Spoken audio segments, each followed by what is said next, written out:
Good morning. Good to see you. It's about 6:30 in the morning on a nice Sunday morning, but my day started at right around 3:30. So I just wanted to give you guys just kind of a sneak peek at a day in the life of a captain and some of the things that we do to ensure that our guests are getting the utmost care that they deserve. So we got a little bit to talk about. Let's get after it.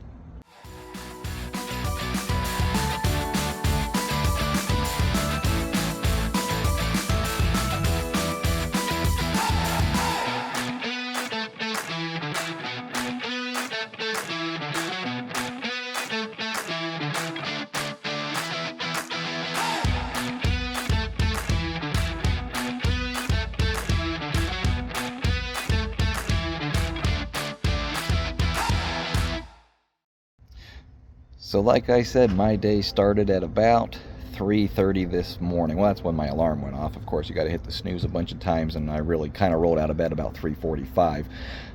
But I have a 7 a.m. departure for an ash scattering trip, so it required me getting up a little bit earlier than normal, and I'm not complaining at all. I think these trips are very important for these families, and if they want to go out for a sunrise trip, I'm going to absolutely do that. So really rolled out of bed about 3:45, immediately go and hit that coffee pot, get that thing brewing, because that nice warm liquid with the caffeine, that gets other things moving as well. You got to take care of that before hitting the water. So went ahead and got myself all ready, was out the door by about 4:30, making my way up towards the marina. I wanted to be there about 5 o'clock, but I also needed some ice.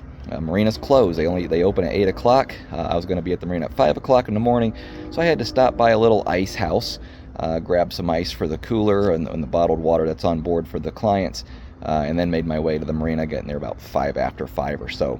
And then that's when the work really kind of starts. It's all the behind-the-scenes stuff that people don't really realize.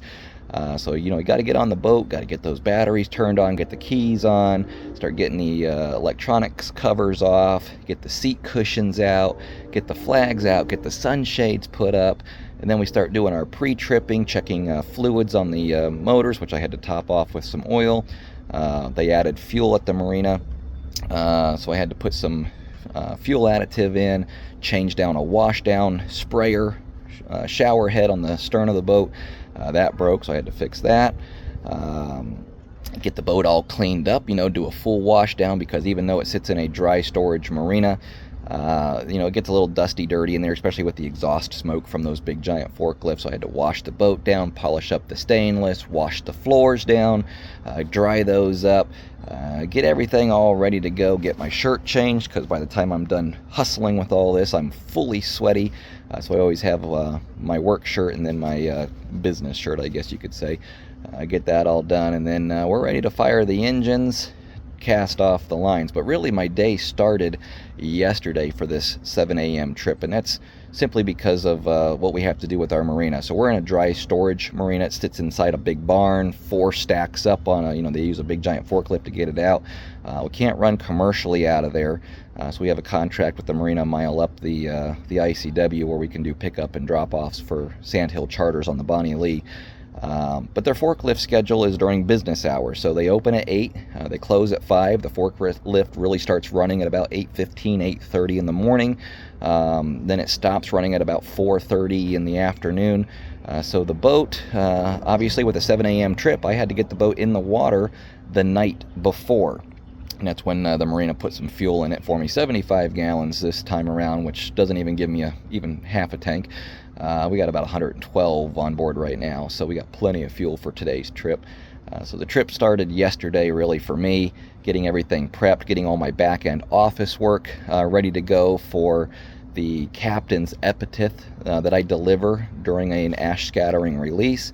Get to the marina this morning, drive up, yada, yada, yada.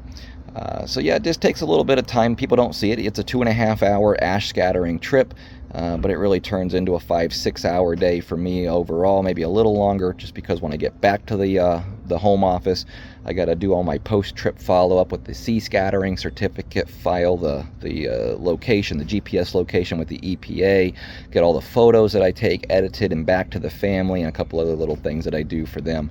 But it's all worth it, you know. It's these types of trips, these ash scattering trips, I find them very important. I'm really happy to do these. There's not a lot of guys that do them, and the guys that I've talked to that have done them, they think that it's like this big sad moment. They don't like being sad. These trips are not like that.